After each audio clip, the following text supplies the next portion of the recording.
नमस्कार दोस्तों, आज हम पढ़ने जा रहे हैं कक्षा 11वीं के भौतिकी का अध्याय मात्रक एवं मापन भाग 3। तो वीडियो शुरू करने से पहले आइए एक बार नज़र डालते हैं कि आज की वीडियो में हम क्या क्या पढ़ने वाले हैं। तो सबसे पहले हम पढ़ेंगे त्रुटियों का संयोजन तथा फिर हम पढ़ेंगे सार्थक अंक। तो शुरू करने से पहले एक बार नजर डालते हैं निरपेक्ष त्रुटि पर, जिसको इंग्लिश में कहते हैं एब्सोल्यूट एरर। यह एक भौतिक मात्रा का माप है जो व्यष्टिगत मतलब मेजर्ड और वास्तविक मतलब रियल के अलग अलग मान के बीच अंतर का परिमाण है। यदि किसी भौतिक राशि को n बार मापा जाए और यदि उसके मान a1, a2, a3 and so on हैं, तो उस राशि का अंकगणितीय औसत होता है am बराबर 1/n सबमिशन ऑफ ai, जिसकी लिमिट होती है 1 से लेकर n तक। यहां पर am है औसत मान। चलिए हम आगे बढ़ते हैं और निरपेक्ष त्रुटि को देखते हैं। हमारे प्रथम मापन में निरपेक्ष त्रुटि इस प्रकार होगी, जिसे हमने लिखा है डेल्टा a1 बराबर am माइनस a1, जहां पर am औसत मान है। इसी प्रकार द्वितीय मापन में त्रुटि होगी डेल्टा a2 बराबर am माइनस a2, और इसी तरह तृतीय मान में त्रुटि होगी डेल्टा a3 बराबर am माइनस a3। चलिए अब हम आगे बढ़ते हैं और त्रुटियों का संयोजन पढ़ते हैं। इसमें हम 5 प्रकार से त्रुटि पढ़ेंगे, जिसमें पहला है संकलन की त्रुटि, दूसरा है व्यवकलन की त्रुटि, तीसरा है गुणनफल की त्रुटि, चौथा है भागफल की त्रुटि तथा 5वें नंबर पर है मापित राशि की घातों के प्रकरण में त्रुटि। चलिए आगे चलते हैं और संकलन की त्रुटि से शुरू करते हैं। इसे समझने के लिए हम एक चर राशि डिफाइन करते हैं, जिसको हम कहते हैं x, और यदि x बराबर a प्लस b है, जहां a और b दो अन्य चर राशि हैं, और कुछ अन्य चर राशियां इस प्रकार हैं, जहां डेल्टा a है a के मापन में निरपेक्ष त्रुटि, डेल्टा b है b के मापन में निरपेक्ष त्रुटि तथा डेल्टा x है x के मापन में निरपेक्ष त्रुटि। तो इसके लिए x के मापन में अधिकतम निरपेक्ष त्रुटि होगी डेल्टा x बराबर plus minus delta a plus delta b। चलिए आगे बढ़ते हैं और व्यवकलन की त्रुटि को समझते हैं। इसे समझने के लिए भी हम फिर से एक चर राशि को डिफाइन करते हैं, जो हम लिखते हैं x बराबर a माइनस b, और यहां पर हम कुछ और चर राशियां डिफाइन करते हैं, जो है डेल्टा a बराबर a के मापन में निरपेक्ष त्रुटि, डेल्टा b बराबर b के मापन में निरपेक्ष त्रुटि तथा डेल्टा x बराबर x के मापन में निरपेक्ष त्रुटि।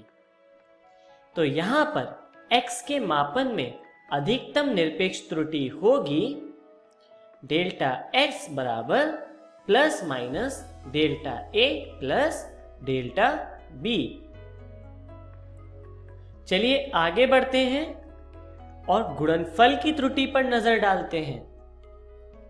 इसके लिए भी हम चर राशि डिफाइन करते हैं, जिसको हम इस तरह से लिखते हैं, जहां x बराबर a गुणा b है और कुछ और राशियां इस प्रकार है, जहां डेल्टा a है a के मापन में निरपेक्ष त्रुटि, डेल्टा b है b के मापन में निरपेक्ष त्रुटि तथा डेल्टा x है x के मापन में निरपेक्ष त्रुटि।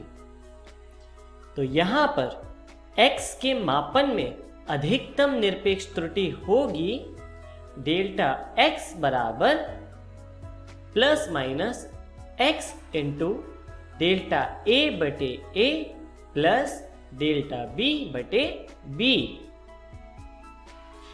और इसी तरह हम आगे चलते हैं और भागफल की त्रुटि पर नजर डालते हैं।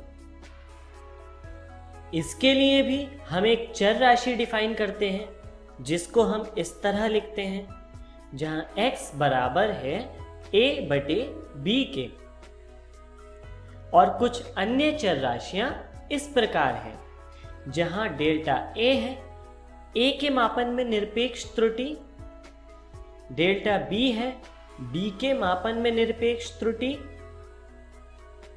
तथा डेल्टा x है x के मापन में निरपेक्ष त्रुटि। तो यहां पर x के मापन में अधिकतम निरपेक्ष त्रुटि होगी डेल्टा x बराबर प्लस माइनस x गुणा delta a upon a plus delta b upon b। चलिए अब आगे देखते हैं मापित राशि की घातों के प्रकरण में त्रुटि। इसके लिए हमने एक चर राशि डिफाइन की है x बराबर a स्क्वायर, जिसको हम गुणनफल के रूप में लिख सकते हैं a गुणा a। और यहां पर डेल्टा a होगा a के मापन में निरपेक्ष त्रुटि तथा डेल्टा x होगा x के मापन में निरपेक्ष त्रुटि। और यहां पर x के मापन में अधिकतम निरपेक्ष त्रुटि का मान होगा डेल्टा x बराबर प्लस माइनस 2x गुणा डेल्टा a बटे a। चलिए अब हम आगे बढ़ते हैं और सार्थक अंक पर नजर डालते हैं। सार्थक अंक को इंग्लिश में कहते हैं सिग्निफिकेंट फिगर। लिखित मापित मान के कुल विश्वसनीय तथा अविश्वसनीय अंकों के योग को सार्थक अंक कहते हैं। चलिए इसको उदाहरण से देखते हैं। उदाहरण हमने लिया है समय का, जिसे लिखा गया है t बराबर 256.47 सेकेंड। अब यहां पर संख्या 2, 5, 6 तथा 4 विश्वसनीय अंक हैं तथा संख्या 7 अविश्वसनीय अंक है और इसीलिए यहां पर कुल विश्वसनीय अंक हो गए 2, 5, 6, 4 मतलब कुल 4 अंक तथा अविश्वसनीय अंक हो गया 7 यानी कुल 1 अंक। तो यहां पर कुल सार्थक अंक हो जाएंगे 4 + 1 मतलब 5 अंक। तो चलिए आगे बढ़ते हैं और सार्थक अंकों से संबंधित अंकीय संक्रियाओं के नियम पर नजर डालते हैं, जो कि इस प्रकार है। नियम 1, सभी शून्येतर अंक सार्थक अंक होते हैं। शून्येतर का अर्थ है नॉन जीरो। चलिए इसे उदाहरण से देखते हैं।